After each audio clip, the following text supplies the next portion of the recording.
School is coming to an end, summer break's beginning. It's a good time, very important time for parents to talk to our kids about online safety. Listen, last year, the National Center for Missing and Exploited Children got more than 36 million cyber tip line reports of suspected online sexual exploitation and abuse of a child. So you got to know the signs, and we want to talk to our kids about them because we kind of get in this routine and we forget summer's here is a lot. Schedules change. They may be home. They may be on their devices. Rania's here from Crime Stoppers, and it's always good to see you. Good to see you. Thank you for having me. Thanks for being here. So let's see. Why don't we begin there with just this simple idea that these kids just have more time. We're out of a routine where we're used to the barriers being up in certain places. Is that a good place to start? It is. I mean, they're home. It's a relaxed environment. You know, they're creating more content. Maybe they're creating content from private spaces too, unknowingly, innocently, in their bedrooms or bathrooms. Get ready with me. I mean, how many kids are doing that daily? So there's more of an entree into their lives. You know, you share 36 million reports. Here's another statistic, a 300% increase in images produced by exploitation, used for sextortion, maybe generative AI. There's a market and an appetite. No, and that's what bothers us at Crime Stoppers, and that's why we keep talking about it. There's a market and an appetite for this type of content, and there are children who are walking around either directly victimized, directly targeted, or maybe innocently, just because they're living their lives online. Well, that was my next point I want to talk about, is that innocent part, because a lot of the kids are just participating. They don't see it as dangerous. And that's maybe the hardest thing for us parents to figure out. It's like, how do we show them, no, this isn't just an innocent little video. The potential is there. You know, we talk to families all the time, and I know this. I'm a parent myself. We don't like to talk about the dangerous things that can happen to our children. We don't want to come to terms with the fact that they could potentially be a victim of anything. We all feel that way. But here's what I always say, and if you followed us at Crime Stoppers, you've heard us say it before, but I'll say it every time I'm given a chance. A predator's greatest gift is an uninformed child and an uninformed family. It is a gift because they can manipulate, they can sort of start conversations, they can take footage.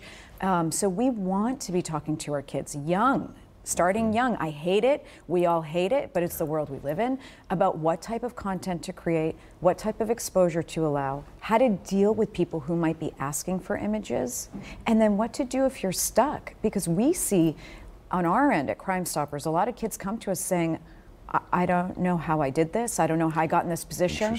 Now I have to give money I don't have. Now they're threatening to send it to my school. I don't know what to do. And we're thankful they come to us before we know that some children have taken their own We don't lives. want to take all the fun out of it either. So it really has to be an honest conversation between parent and child. And how early should we even start those talks? Oh, and people don't like it, but we say you start at 5. And you start at 5 by saying, you know, when you're online, what is your username going to be? Or what are, you know, when you play innocent games like the monkey game and the learning games, well, how was the monkey and how did you treat them? I mean, you start innocent conversations that make your child aware about digital engagement. And then by the time they're 8, they're in the space, whether you know it or not. And the parents who say, but we don't have technology at home, has nothing to do with the conversation. Your kids have access to technology, whether in your home or outside the home. And so we start at 8 to just say, what should you produce? What can people do with what you're producing? What would you do if somebody asks you for images? Or maybe if you find somebody is threatening you or asking you inappropriate questions. You know, we need to be talking about it. It's awkward and it's awful. And we always say, if you don't know how to do it, go to crime-stoppers.org, and we have free resources to walk you through it because it's such an important conversation. And I mean, obviously social media plays a big role because those are platforms that allow that two-way communication and allow the posting. Should we just nix those until a certain age? Is there a guideline that we should all be following? Because if we could have it our way, I mean, we'd have 0. Exactly, and I agree with that. But the reality is it's not a reality. And so parents will say, well, what is the most dangerous app? What's the most dangerous social media app that we should at least keep our kids from? And my answer is odd, but it's any app that allows your child to talk to somebody else is the most dangerous app. It could be an app about fishing, about planting a garden, you know, soccer, basketball. It doesn't matter. If it gives your child access to somebody else, it is now the most dangerous app. So we want you to, instead of trying to raise defensively against Snapchat or defensively against TikTok or whatever it might be, we want a rule that covers everything and every space and every place, because guess what? At the end of the day, we're not going to know where they wind up. You want to monitor everything, Owen? You have kids like me. It's impossible. And believe me, we've tried. I mean, I've tried every app, every software, from the net nannies all the way down. They don't even call it that anymore. Yeah, no. There's one called, my son hates it, it's called Time Boss. Yeah. And I just put it on his PC. He said, Dad, what's up with the Time Boss? I said, well, I can't be there 24/7. So when I'm not there, you got to deal with the Time Boss. You got to deal with Time Boss. He's a little icon with sunglasses. I say he looks pretty, tough, doesn't he? He's the Time Boss. But you got to answer to somebody, even if we're not there. You've got to. But to your point, so it's arming them with the knowledge to handle those situations, whatever they may be. And here's the reality: we deal with, the FBI says, anywhere from 500,000 predators online at any given moment, looking for at least 10 children. We know there are cyber teams outside of, specifically parts of West Africa that are focused on children. We know locally in the last few weeks, just in our city, we had multiple stories of teachers and coaches and a famous attorney. I mean, the list goes on. And what did they all have in common? Child pornography or explicit material, access to child inappropriate information. Again, it goes back to the atmosphere is there, the appetite's there, and there's an environment in which our children are engaging. And so, as much as we don't like it, we talk about it. Start young.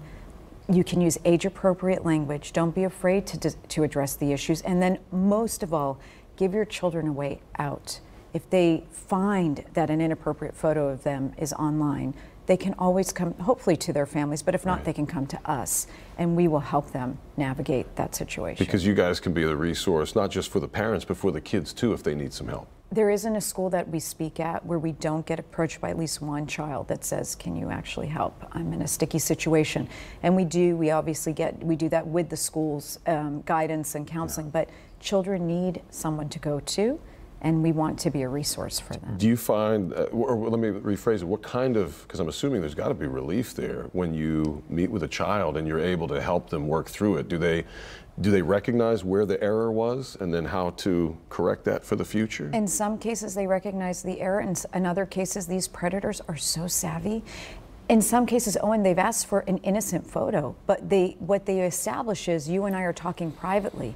Just send me a photo of what you look like right now, and don't send anything weird, don't send anything gross. And kids say, okay, they all talk through photos. Sure. And so that photo is generated or manipulated through AI into something inappropriate and then used to blackmail the child. So in some cases, the child didn't even do anything wrong. And they're scared at this point, right? Because they think they did something wrong. They are talking to somebody they don't know. Right. This person can establish that they had a conversation. Who are you going to believe, right? The child doesn't. We're dealing with teens and tweens, they don't know what to do.